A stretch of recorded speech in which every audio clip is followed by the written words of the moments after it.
मुझे तो आज नहीं पता। अरे प्रशांत किशोर नहीं आ रहे आज? अच्छा। आ रहे ना आज प्रशांत किशोर? कल ऐसा गाड़ी घूम रहा था, बताया था आपको प्रशांत किशोर आ रहा है। आप ही थे। हम ही थे। हाँ। हमको देखे थे। हाँ। आज कौन आ रहा है ये भी बताए थे ना, कौन आ रहा है।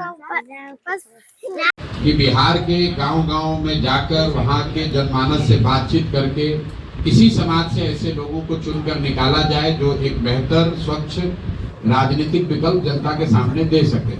वो काम 2 साल मैंने किया। करीब करीब 1 करोड़ लोग जब इकट्ठा हुए पूरे बिहार से, उन्होंने मिलकर जन स्वराज नाम के दल की स्थापना की, जो पिछले वर्ष 2 अक्टूबर को हुआ।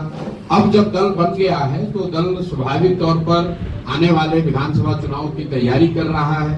उस तहत लोग अलग अलग कार्यक्रम कर रहे हैं, लेकिन जन स्वराज में हम लोग के लिए राजनीति सिर्फ एमएलए का चुनाव लड़ना, चुनाव जीतना नहीं है। राजनीति इसलिए कर रहे हैं कि यहाँ के विषयों की समझ हो, लोगों की आवाज बन सके, यहाँ की जो परेशानियां हैं उसको सुलझाने में कुछ मदद कर सके। बाकी अभी 6-8 महीने में चुनाव है, तो उस नजरिए से भी पार्टी तो तैयारी अपनी करेगी। और लोकतंत्र है, लोकतंत्र में चुनाव की एक अपनी महत्ता है, तो उस नजरिए से भी ये दौरे को आप देख सकते हैं। सत्ता पक्ष कह रही है सर कि मॉकपोल में जब जन स्वराज का ये हाल हुआ तो फिर आगे क्या, इसको लेकर के क्या कहें? भाई, आप जितने लोग यहाँ आए हैं, आपकी ये संख्या बताती है कि जन स्वराज की कोई ताकत है या नहीं है। कोई विधायक मंत्री यहाँ पर चला आए तो आप सब पत्रकार बंधु इतने कभी आ ही नहीं सकते हैं। और आपको मालूम है कि अगर आप आए हैं तो इसलिए आए हैं कि आपको ये एहसास है कि जन स्वराज जमीन पर है। दूसरा कोई दल कोई भी दावा कर ले, बिहार में अगर एक राजनीतिक व्यवस्था, एक राजनीतिक विकल्प और दल जो जमीन पर कार्यकर्ताओं के, लोगों के स्नेह से, सहयोग से चल रहा है, वो उसका नाम है जन स्वराज। ये निश्चित बात है कि ये नया दल है, अभी 2 वर्ष लगे हैं, लेकिन 2 वर्ष पुराना दल, और दल तो अभी 6 महीने पुराना ही है। 6 महीने बना पुराना दल, कम से कम ये तो हर व्यक्ति मान रहा है कि इस बार जो चुनाव होगा वो त्रिकोणीय होगा। एक और एनडीए वाले रहेंगे, जिसमें शारीरिक और मानसिक तौर पर थके हुए नीतीश कुमार जिसका नेतृत्व करेंगे। एक और राजद वाले होंगे, जो कि जंगल राज के लिए, जिनको पूरा बिहार नहीं पूरा देश जानता है। और तीसरी ओर जन स्वराज होगा, जिसमें पढ़े लिखे, ईमानदार, समझदार लोगों का एक समूह होगा। अब निर्णय बिहार की जनता को करना है कि उनको लालटेन का जंगल राज वापस चाहिए, या थके हुए नीतीश कुमार चाहिए, या बिहार के लोगों के द्वारा बनाया गया एक ईमानदार सशक्त विकल्प जन स्वराज चाहिए।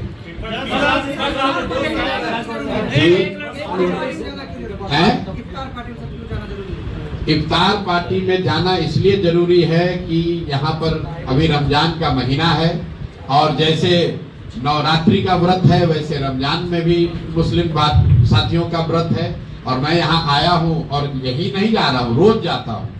हर दिन मैं जब कार्यक्रम में जाता हूँ, इफ्तार का समय होता है, उनके लिए ये मुबारक मौका है, इसलिए हमें भी उसमें जाना चाहिए।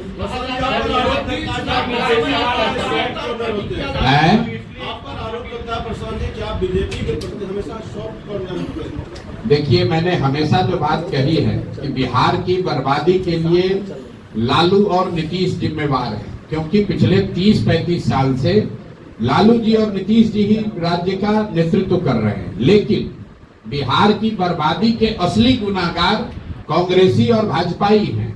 ऐसा इसलिए मैं कहता हूं क्योंकि लालू जी को बिहार की जनता ने सिर्फ एक बार 1995 में बहुमत से वोट देकर जिताया है।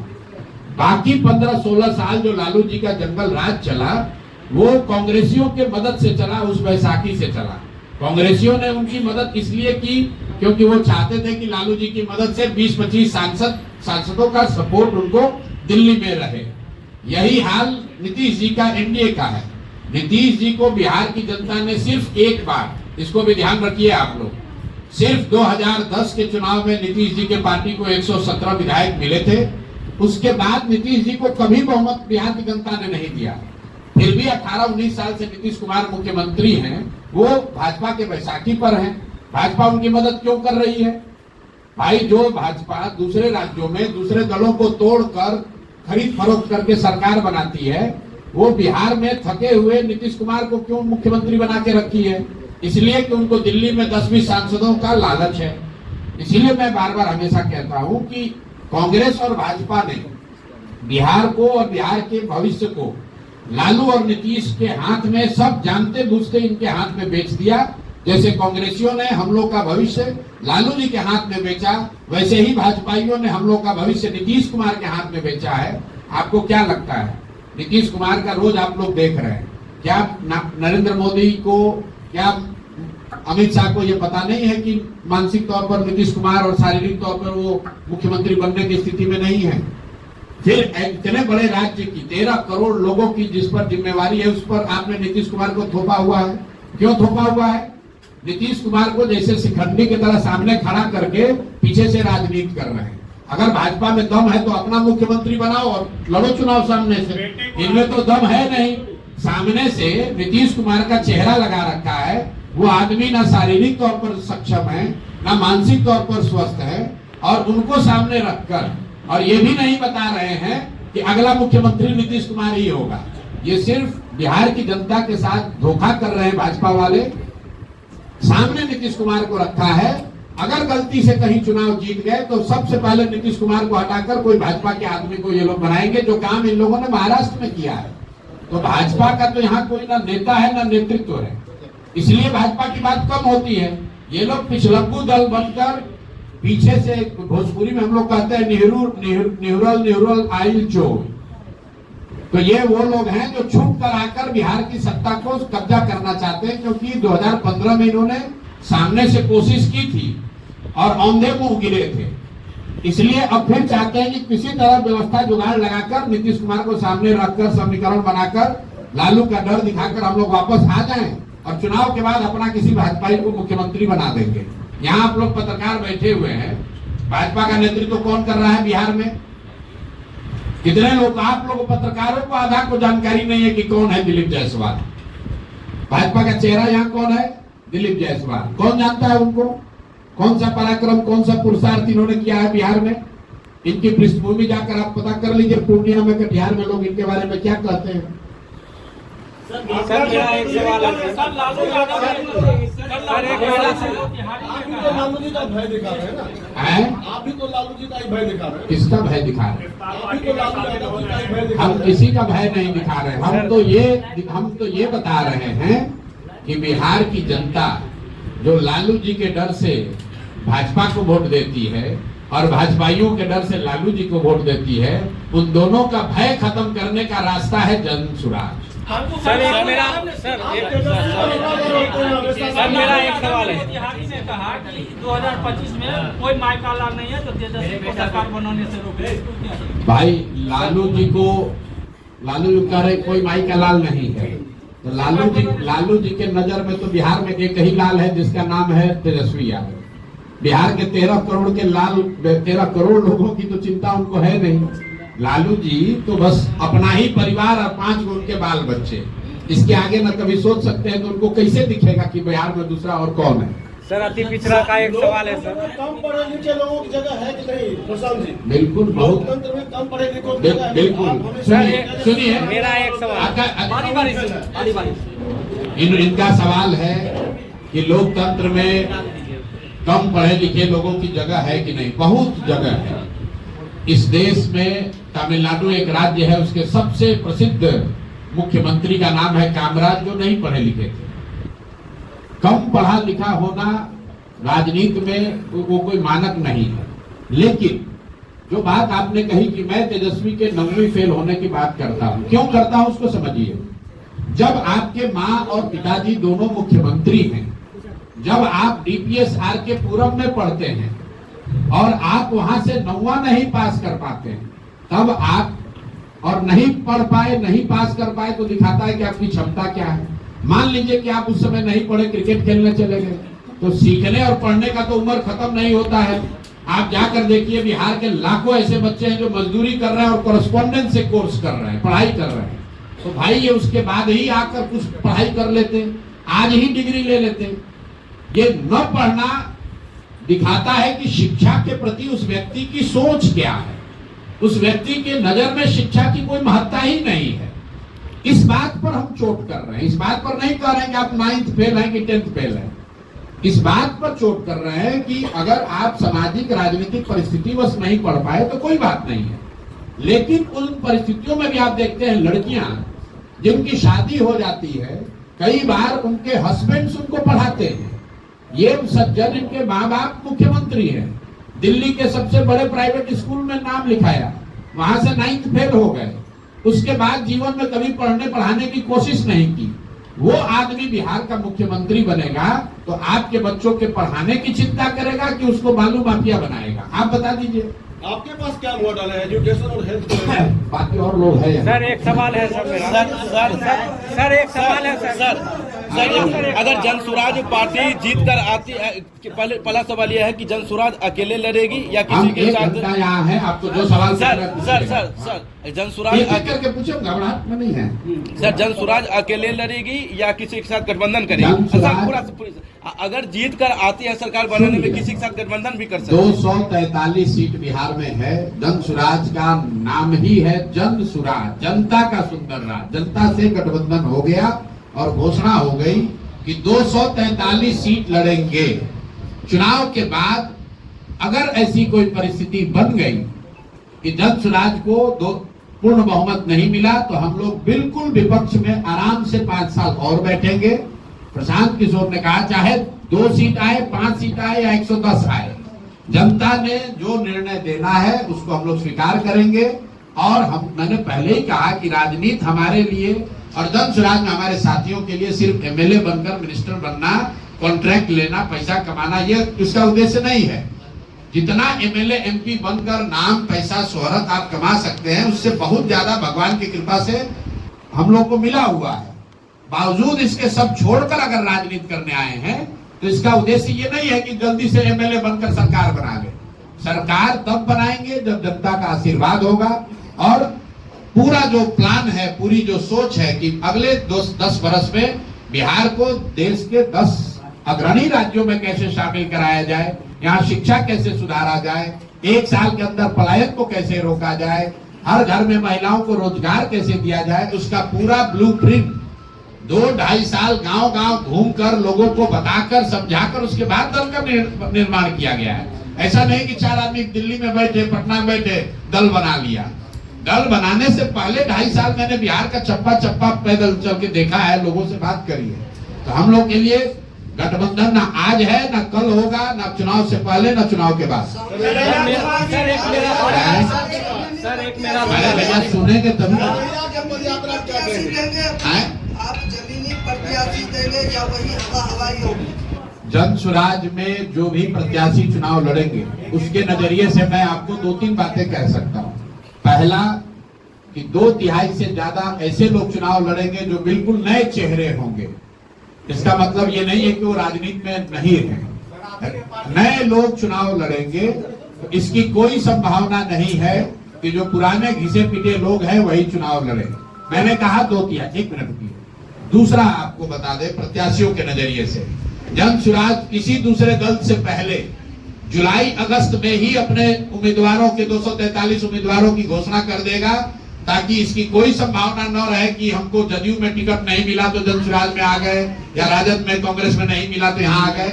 हम लोग अपने 243 उम्मीदवार जुलाई-अगस्त में ही घोषित कर देंगे, ताकि कोई पत्रकार ये न कह सके, कोई आदमी ये न कह सके कि जनसुराज में टिकट उसको मिला है जिसको दूसरे जगह नहीं मिला। तीसरी बात मेरा सवाल है। अरे यार, आप उम्मीदवार को पूछो, सुन तो लो। तीसरी बात, जो भी उम्मीदवार होगा 99% केस में वो लोकल उम्मीदवार ही होगा, उसी विधानसभा का होगा।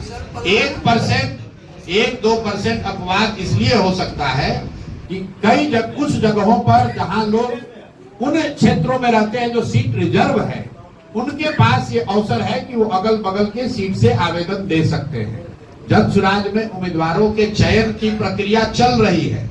एकमात्र ऐसा दल है जिसमें ट्रांसपेरेंट तरीके से आवेदन लिए जा रहे हैं 21,000 रुपया फीस लेकर, और हजारों लोग जिन्होंने आवेदन दिया है उनके पास ये अवसर है कि वो अपने आप को संभावित प्रत्याशी के तौर पर अपनी क्षेत्र की जनता में रखे, अगले 4-5 महीने वो अपने क्षेत्र में प्रचार प्रसार करें, ताकि वहां के लोगों से, जन स्वराज से जुड़े हुए साथियों से और जनता के बीच में सर्वे करके ये पता किया जा सके कि जितने संभावित उम्मीदवार जन स्वराज के हैं जो प्रयास कर रहे हैं, उनमें सबसे काबिल बेहतर व्यक्ति कौन है, उसी को जनता का उम्मीदवार, जन स्वराज का उम्मीदवार बनाया जाएगा।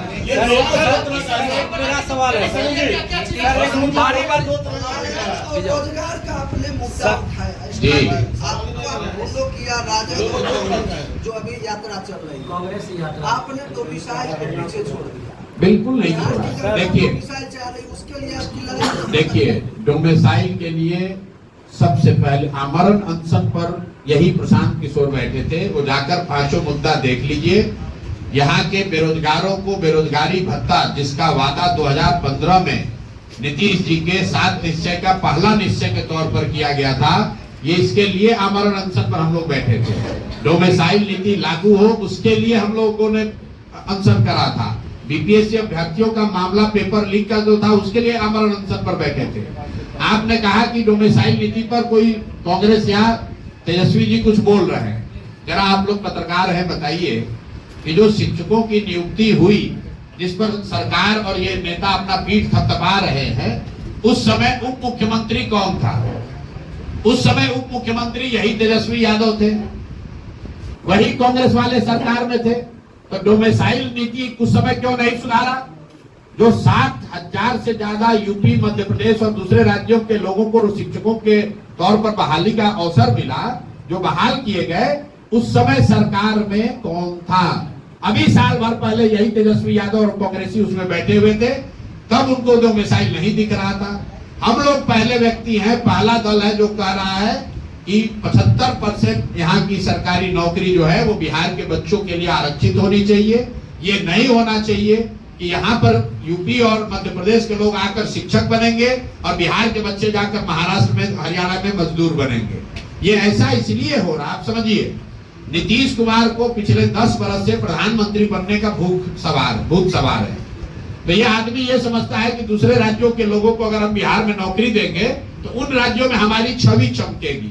अपना छवि बनाने के लिए बिहार के बच्चों के नौकरी की इस आदमी ने कुर्बानी कर दी। और भाजपाई और ये तेजस्वी यादव जब नीतीश के साथ रहे, कभी भी इन्होंने डोमिसाइल का विरोध नहीं किया। इसलिए सिरे से इस बार जनता इन दोनों को खारिज करेगी, खासकर युवा साथी।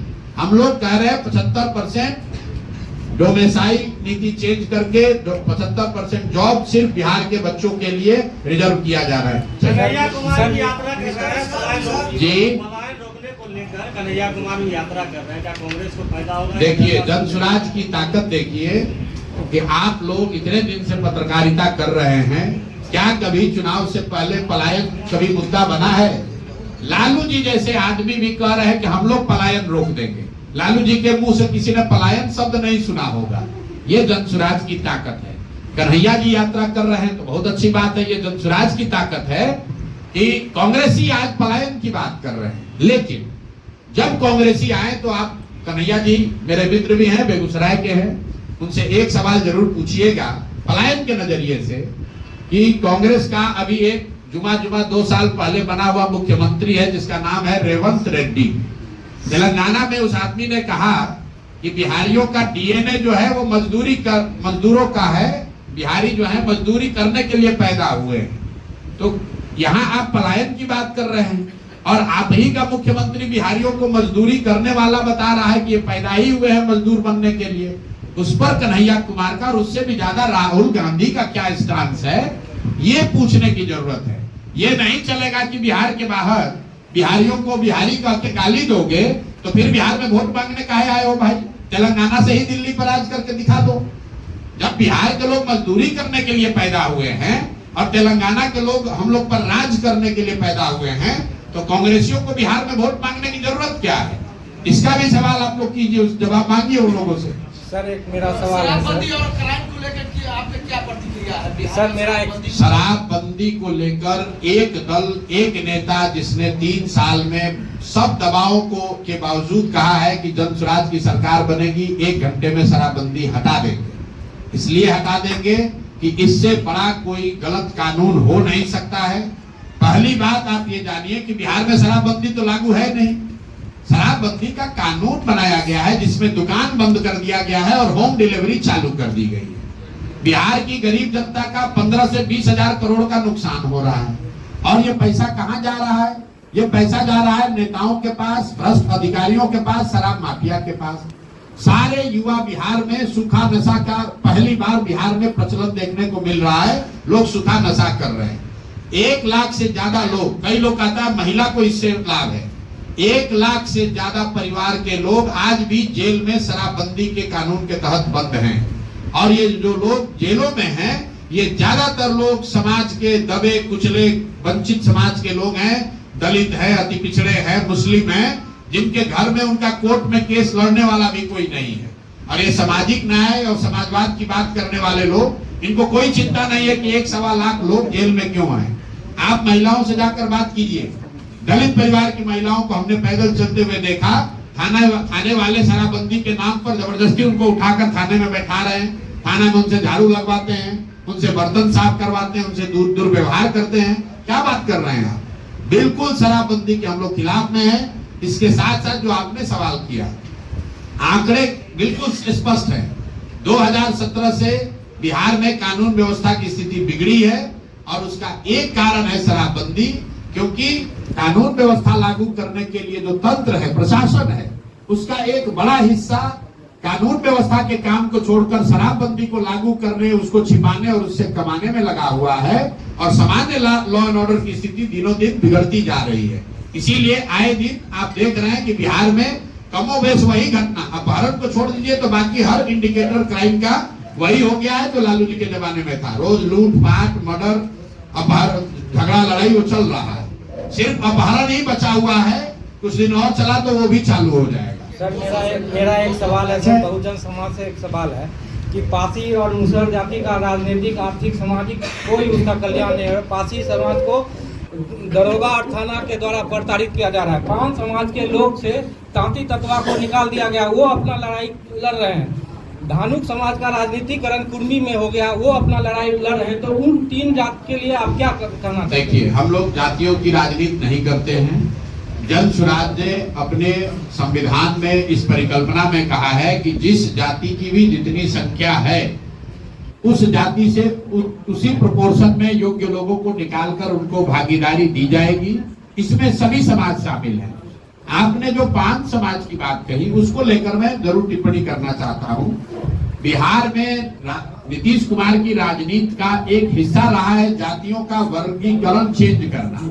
एनेक्सर 1 को एनेक्सर 2 में डालो, 2 को 1 में डालो, 1 को SC बना दो। उसी के तहत एनेक्सर 1 में आने वाली कुछ जातियों को, जिसको 5 समाज के नाम से SC का दर्जा दिया गया। ये सही बात नहीं है, ऐसा दावा किया गया। क्योंकि जातियों का ये जो दर्जा चेंज होता है, कैटेगरी चेंज होती है, इसके पीछे साइंटिफिक स्टडी होनी चाहिए। राज्य सरकार उसको प्रस्तावित कर सकता है, उसको स्वीकार करने का पावर केंद्र सरकार को है। जैसा आपने देखा होगा बिहार में लोहारों के साथ भी ऐसा ही किया गया है। नीतीश कुमार ने वोट लेने के लिए यहां से कह दिया कि हमने 5 समाज को SC का दर्जा दे दिया। केंद्र के सामने ना उसके पक्ष में साक्ष्य रखा, ना उस केस की पैरवी की। नतीजा क्या हुआ? जैसे लोहार को ST बनाया गया था और वापस EBC बना दिया गया, उसी तरह 5 समाज के लोगों को SC से हटाकर वापस EBC बना दिया गया। तो ये विशुद्ध तौर पर शॉर्ट टर्म राजनीतिक गेन के लिए नीतीश कुमार ने और नीतीश कुमार की सरकार ने इन जातियों को ठगा है। और इसीलिए ये जातियां आंदोलित है और हम लोग इसके विरोध में हैं। जातियों का जो वर्गीकरण जो चेंज होता है, जो ओरिजिनल एनेक्सर 1 था जो कर्पूरी जी का था और जो आज एनेक्सर 1 है, उसमें करीब 23 नई जातियां जोड़ दी गई हैं। और ये नीतीश कुमार हमेशा ऐसा करते रहे। जब उनको राजनीतिक सुविधा होती है वो किसी एनेक्सर 2 को उठाकर एनेक्सर 1 में डालने की बात करते हैं। कई बार उन्होंने एनेक्सर 1 की जाति को SC या ST बनाने की कोशिश किया। तो जब आप एनेक्सर बदलते हैं, एनेक्सर 2 को एनेक्सर 1 में डालते हैं, वो तो राज्य सरकार का मामला है, इसलिए वो कर पा रहे हैं। लेकिन अगर आप SC को, EBC को या OBC को SC या ST के दर्जे में डालोगे तो केंद्र से उसका अनुमोदन जरूरी है, वो नहीं करा पाए। इसीलिए लोहार के केस में जिसको एसटी बनाया गया था फिर से एबीसी बना दिया गया, कई बच्चों का नौकरी चला गया, लोग परेशान हुए। उसी तरह से पान समाज को भी इन्होंने कहा कि हमने एससी बना दिया, लोग पंचायती राज का चुनाव एससी रिजर्व सीटों पर लड़े और वो सब चीज बर्बाद हो गया, क्योंकि केंद्र सरकार के समक्ष इन्होंने जरूरी दस्तावेज नहीं रखे, उन जातियों के साथ धोखा हुआ है। अब वो जाति जो है वो आंदोलित है।